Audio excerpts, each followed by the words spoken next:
Hello, boys and girls. My name is John McCormick, and I am the mayor of Woodbridge Township, all of Woodbridge Township. I'm the mayor for your moms and dads and grandmas and grandpas, and I'm even your mayor, too. And now that we have this virus emergency here, I can't do the one thing I like doing the most of anything else when I'm mayor, and that's going to the schools and reading to the kids, particularly the young kids. So what we decided to do is we're going to film me reading a book, like we did 2 books already, and then you can watch it on YouTube, or maybe your teachers can put it on part of your lesson. It's going to be so much fun, so I'm really looking forward to it. I even wore my Tweety Bird tie. This is Warner Brothers. This has all really cool characters. You probably can't see all of them. You certainly can see Tweety.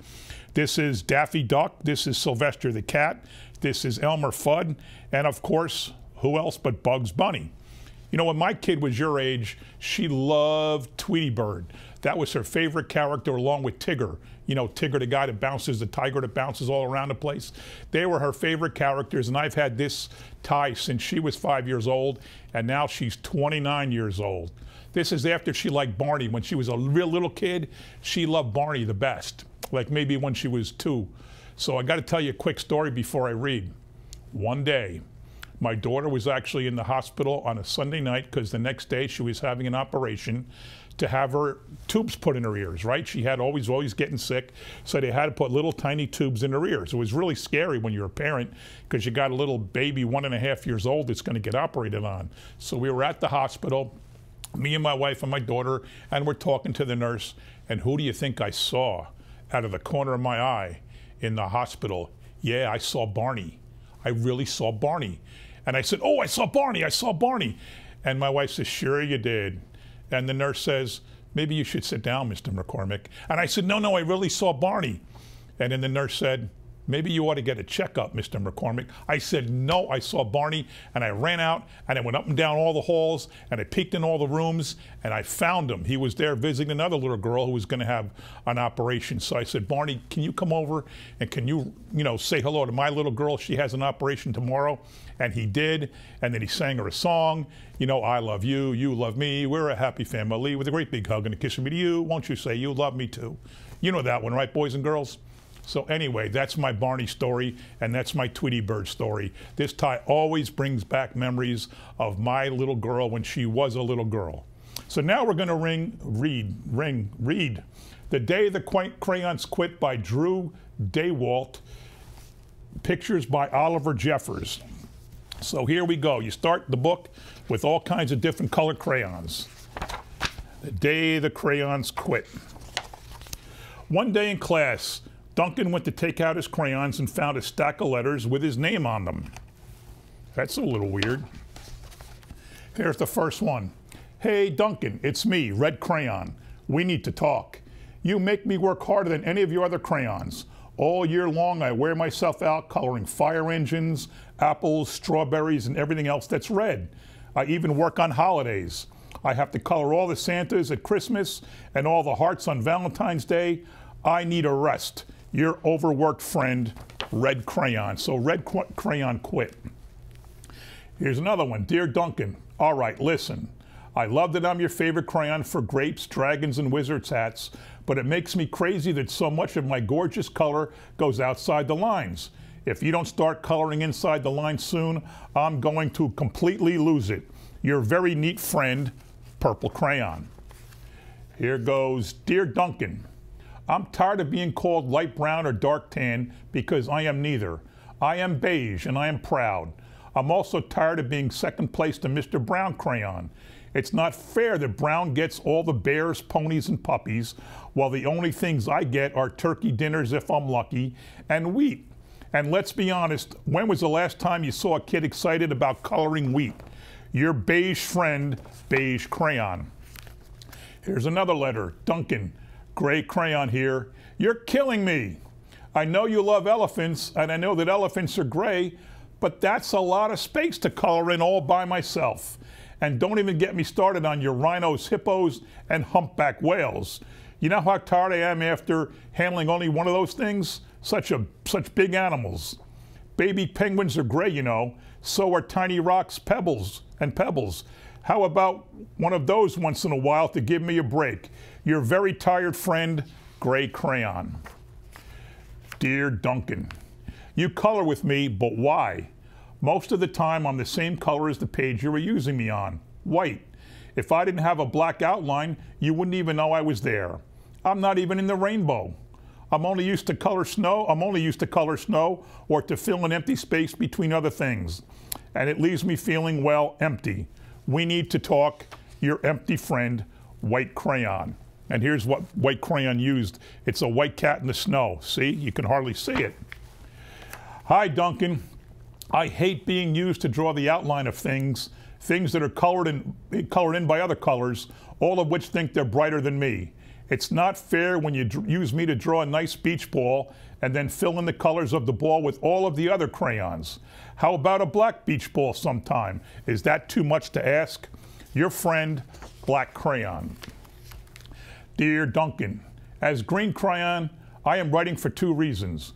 One is to say that I like my work. Loads of crocodiles, trees, dinosaurs, and frogs. I have no problems and wish to congratulate you on a very successful coloring things green career so far. The second reason I write is for my friends, Yellow Crayon and Orange Crayon, who were no longer speaking to each other. Both crayons feel they should be the color of the sun. Please settle this soon because they're driving the rest of us crazy. Your happy friend, Green Crayon. Dear Duncan, Yellow Crayon here. I need you to tell Orange Crayon that I'm the color of the sun. I would tell him, but we are no longer speaking, and I can prove I'm the color of the sun too.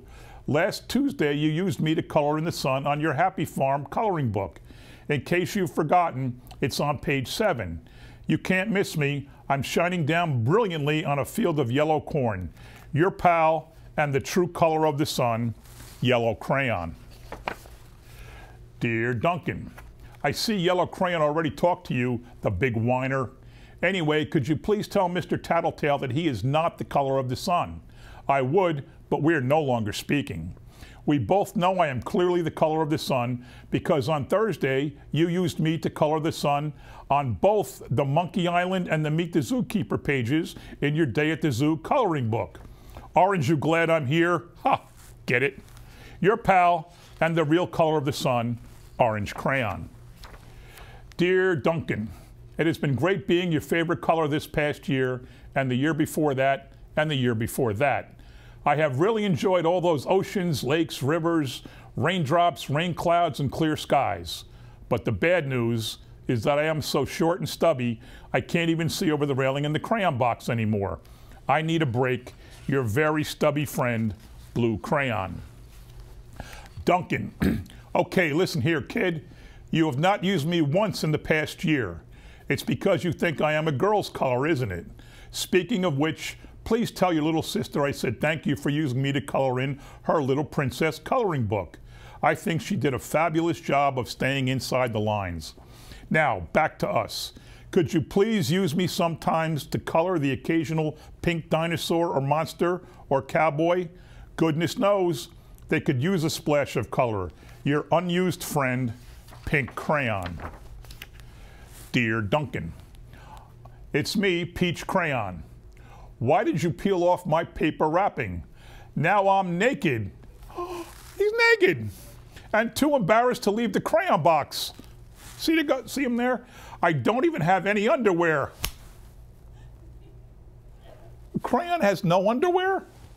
I didn't know crayons wore underwear. How would you like to go to school naked?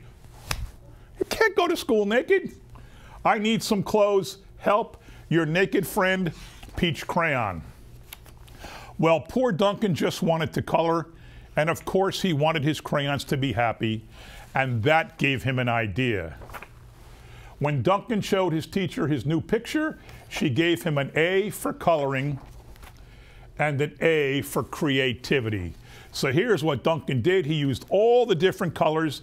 He even used pink and purple and black and orange and blue and green and where's red? Red, whatever, they're all here. And that's a pretty cool drawing. So Duncan made all his crayon friends happy and used them all in this beautiful picture. So that's the end of the story. I hope you guys enjoyed it. I hope you're using the opportunity you have home to keep studying and do all your schoolwork. Don't forget to do your schoolwork. Your teachers are still working hard. Even though they're not in the classroom, they're still working hard, making lessons and making sure you guys have everything you need to learn, because you're not there, but you still have to practice your reading and do all those kind of things and still have to learn. So keep doing that. And thank your parents too for all the work they're doing with you. But keep reading, watch a little TV, that's okay. Go outside, make sure you get exercise, but always make sure you learn more and more about how to read, and you'll be better off for it. So thank you for watching, boys and girls, and I'll see you soon with another book.